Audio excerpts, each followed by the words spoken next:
అందరికీ నమస్కారం. మనము లోకోస్లో డేటా ఎంటర్ చేసేటప్పుడు మెంబర్స్ డేటా కానీ ఎస్జీ డేటా కానీ చేసేటప్పుడు కలర్ చేంజింగ్ అవుతున్నాయి కదా, బిఫోర్ కంప్లీషన్ ఆఫ్టర్ కంప్లీషన్కి. సో బిఫోర్ ఆఫ్టర్కి ఉన్న వేరియేషన్స్ ఏంటి, కలర్ చేంజ్కి ఇండికేషన్స్ ఏంటి అనేది మనం వీడియోలో చూద్దాము. So welcome to emicted trends. ముందుగా అయితే మనకి మెంబర్స్ ఓపెన్ చేయగానే ఫిల్టర్కి వెళ్తే ఆల్ కనిపిస్తుంది. ఆల్ మెంబర్స్ అంటే యాక్టివ్ ఇన్యాక్టివ్ ఉంటారు. తర్వాత యాక్టివ్ మెంబర్స్ ఉంటే యాక్టివ్ మెంబర్స్ కనిపిస్తారు, ఇన్యాక్టివ్ అంటే ఇన్యాక్టివ్ మెంబర్స్ కనిపిస్తారు. సో ముందుగా మనం ఇక్కడ చూడాల్సింది ఏంటంటే ఒక మెంబర్కి ఒక్కొక్క కలరింగ్ ఉంది. ఆ మెంబర్ పైన గ్రీన్ డాట్ ఉంది, నేమ్కి స్ట్రైట్గా ఇంటూ మార్క్ ఉంది, లోకోస్ కోడ్ వచ్చేసేమో ఎల్లో కలర్లో ఉంది. సో ఇది మనము డేటా కంప్లీట్ చేయకముందు అని అర్థం.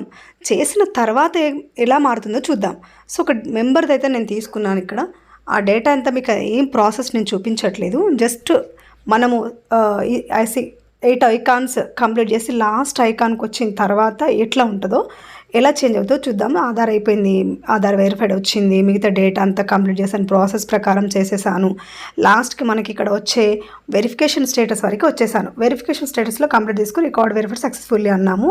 ఆ తర్వాత ఇవన్నీ గ్రీన్కి వచ్చేసిన ఐకాన్స్ అన్నీ కూడా.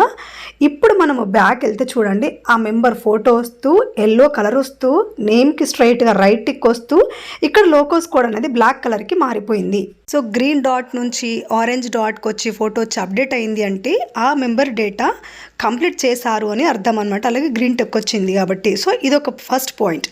నెక్స్ట్ వచ్చేసి ఇప్పుడు చూడండి, మిగతా మెంబర్స్ అందరూ కూడా ఇంటూ మార్క్లో ఉండి ఇలా అన్నీ వచ్చేసినాయి. నేను చేసిన డేటా చేసిన వాళ్ళైతేనేమో రైట్ టిక్ వచ్చింది, గ్రీన్ టిక్.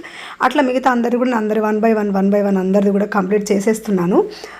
చేసిన వాటికి చేయని వాటికి మనం చూసుకుంటూ కలర్స్ మనం ఐడెంటిఫికేషన్ చేసుకుంటే మాత్రం ఈజీగా అవుతుంది అనమాట. సో అంతే, ఇక్కడ ప్రతి ఫీల్డ్ని క్లియర్గా ఎంటర్ చేశాను కాబట్టి సింగిల్ టైంలోనైతే అయిపోయింది. సో అందరు డేటా కంప్లీట్ చేసిన తర్వాత ఇప్పుడు మనం ఎస్హెచ్జికి వెళ్తాము. అక్కడ కూడా మనం కలర్ చేంజింగ్ అనేది చూస్తామన్నమాట. ఇప్పుడు చూడండి, ఎస్హెచ్జి ఫస్ట్ స్టార్టింగ్లో గ్రీన్ కలర్లో ఉంది డేటా చేయకముందు. సో మనం ఈ ఫీల్డ్స్ అని కూడా కంప్లీట్ చేసేస్తున్నాము. వెరిఫికేషన్ స్టేటస్ వరకు వచ్చేసాము, కంప్లీట్ చేసాము. ఇప్పుడు మళ్ళీ బ్యాక్ వెళ్ళి చూసి చూడండి, కంప్లీట్గా ఎల్లో కలర్కి చేంజ్ అయిపోయి అంత ఎల్లో కలర్కి చేంజ్ అయింది. అంటే రెడీ టు అప్లోడ్ అనమాట. ఇట్లా వచ్చింది అంటే రెడీ టు అప్లోడ్. ఈ కలర్ మీరు గుర్తుపెట్టుకోండి.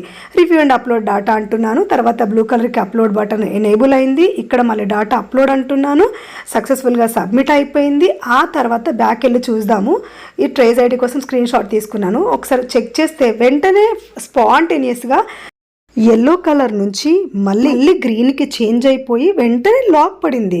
సో మనం ఈ మార్పు గమనించాలి. ఆరెంజ్ వస్తే రెడీ టు అప్లోడ్ అని లాక్ పడింది, మళ్ళీ గ్రీన్కి వచ్చేసి లాక్ పడింది. సో ఇలా చూసుకుంటూ క్లియర్గా చేయండి. ఇన్ఫర్మేషన్ నచ్చితే లైక్ చేసి సబ్స్క్రైబ్ చేయండి. Thank you for watching. Thank you so much.